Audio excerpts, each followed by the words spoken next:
कलाओं के माध्यम से जगत को अनुभव करने की भी एक साधना है। इसका प्रयोजन भी मुक्ति है। इस साधना के लिए वैदिक ऋषियों ने एक शास्त्र बनाया, उसका नाम है नाट्य शास्त्र। मैं ये मानता हूँ कि ऋग्वेद के साथ ही नाट्यशास्त्र की परंपरा आरंभ हो जाती है। उसमें संवाद सूक्त हैं और वो यज्ञ में संवाद सूक्तों का अभिनय हो रहा है। तो जैसे ही परफॉर्मेंस आता है उसके बारे में शास्त्र भी साथ ही साथ आ जाता है कि कैसे पुरोहित यहाँ खड़ा होगा, जो सोम खरीदने वाला वो यहाँ खड़ा होगा, वो इस तरह से बोलेगा। वो यज्ञ के बीच में एक नाटक वो खड़ा करते हैं।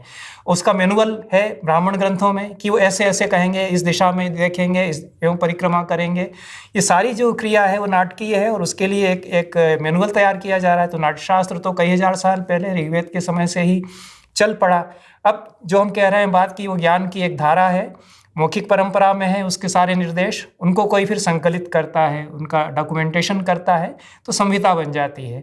तो एक नटसूत्र में एक संहिता बनी जिसके कि लेखक भी शिलाली कहे गए। और शिलाली मूलतः वैदिक पुरोहित है, जो वेद में यज्ञ कराने वाले पुरोहित हैं। तो शिलाली ने उस वैदिक यज्ञ की प्रक्रिया में जो नाटक होते हुए देखे थे उनके हिसाब से एक नटसूत्र को ही लिखा। फिर कोई आदि भरत हैं, वृद्ध भरत हैं, फिर भरत मुनि आते हैं, और भी कई आचार्य हैं जो कि नाट्यशास्त्र उसकी परंपरा में उल्लिखित होते हैं। परंपरा ने इसे वेद जितना ही पवित्र और पुराना माना है। इसको रचने के लिए ब्रह्मा जी ने पहले चारों वेदों का स्मरण किया और फिर योग में स्थित हो गए। लेकिन जब इसे पूरा किया तो देवताओं ने इसे लेने से मना कर दिया।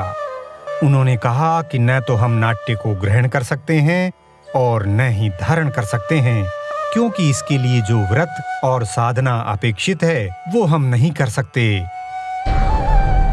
कोई योगी ही ऐसा कर सकता है, इसलिए आदि योगी ही नटराज हैं।